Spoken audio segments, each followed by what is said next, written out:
pancakes. English flapjacks are chewy oat bars held together with golden syrup, butter, and sugar. Think granola bars, but tastier. And they're easy to make and easy to pack and perfect for back to school lunch boxes. So that's why I'm making them this week, because my kids head back to school next week. And I thought I'd send these with them.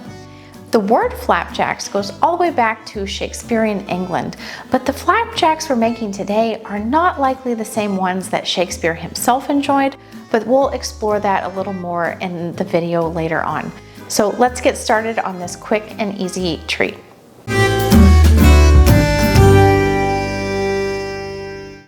I think one of the biggest differences between granola bars and English flapjacks is that it's recommended to blitz the oats in a food processor or a blender just to break them down a little bit before you mix them all together.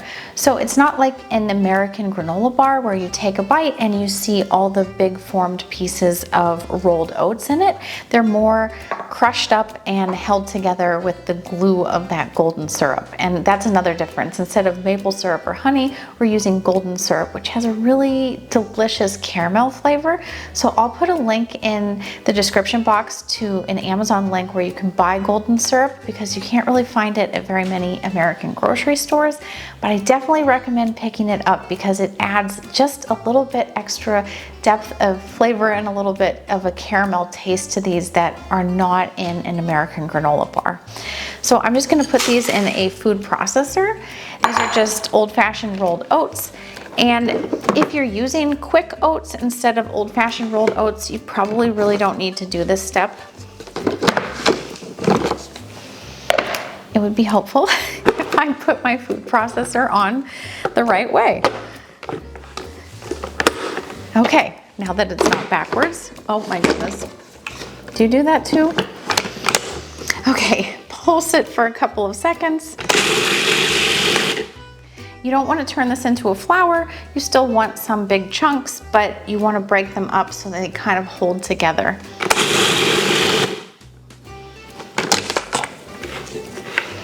I'm just going to give it one more pulse.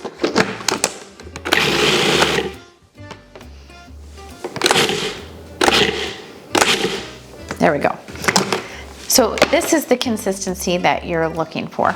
So I'm just going to pour the oats into a large bowl, because we're going to mix up all of the ingredients together in this bowl in a little bit after we melt the butter and golden syrup together.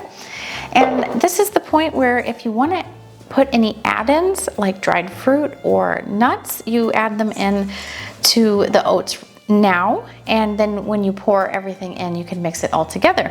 So I'm actually going to add some dried currants to mine because I have a bunch in the pantry that I need to use up, and you could use nuts. I don't have any on hand though, so I'm just going to do dried fruit for now.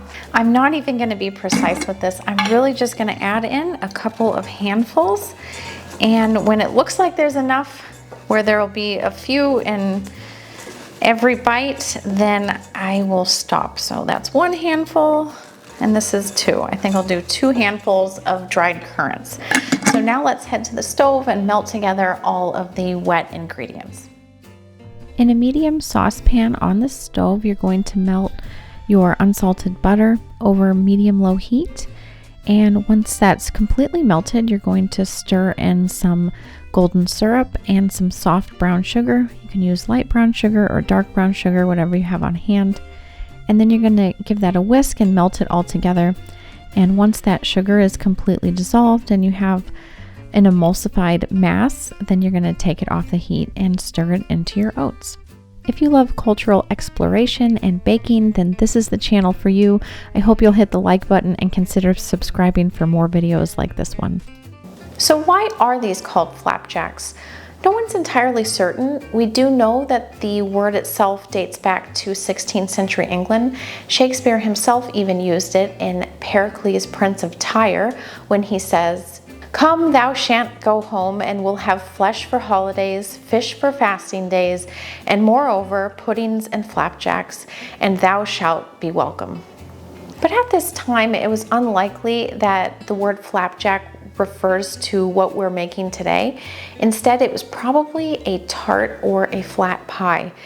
The word flapjack in medieval England referred to any kind of cake that was made on a griddle or a pan, so similar to pancakes that we know today. And flap meant flip, and jack was a sort of catch-all word that referred to a common man's food. Then way later in the 1930s, the word flapjack appeared again and was instead referring to these oat cakes. And that's when these sort of came on the scene and started to be made, which was the 1930s. So it's more of a modern food with a very old name. I don't really do history deep dives on this channel, but if you are interested in a channel like that, you should check out History in Taberna, where Ben does comical deep dives into food history. And so Ben, maybe you could do a video on the history of flapjacks and what they likely were in the old days and how they became known to be associated with oat cakes today. So that's an idea for a future video for you. I'll link his channel below if you're interested. Now that I've melted all of that together, I'm just gonna pour it in. It's that simple of a recipe. So just stir it all together and just get those oats completely coated. And then we're gonna press it into an 8x8 square baking dish. Now go ahead and pour the mixture into your well-greased baking dish. And you'll see here that I kind of stir it around a bit because I was trying to keep all of the dried fruit from settling in just one spot. And then I took a measuring cup and I used the bottom of it to press it down so that they were compact and flat on top. Then you're going to bake this in a 325 degree Fahrenheit, 160 Celsius preheated oven for 25 to 30 minutes. And you'll know they're done when they're set around the edges and have a very, very slight wobble in the center. If you want to put chocolate on top, then I suggest sprinkling on chocolate chips over the warm flapjacks and then placing it back in the oven for about a minute or so until they melt, and then just using an offset spatula to smooth it out, and then waiting for the chocolate to set before you slice into these. It's easiest to set it in the refrigerator. You don't serve these cold, but just to pop it into the fridge until it's fully set, and then removing it, slicing it, and serving it.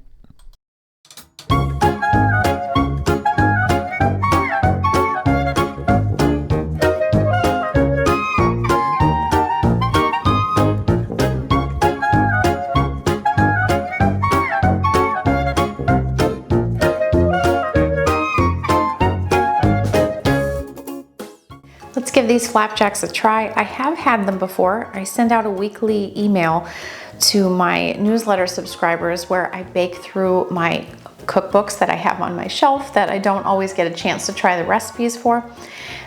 And so one week I tried flapjacks and shared that recipe with my email subscribers. So I felt like they deserved a video because they're so simple and yet so delicious, and also just an easy treat to give to your kids for a snack or for yourself.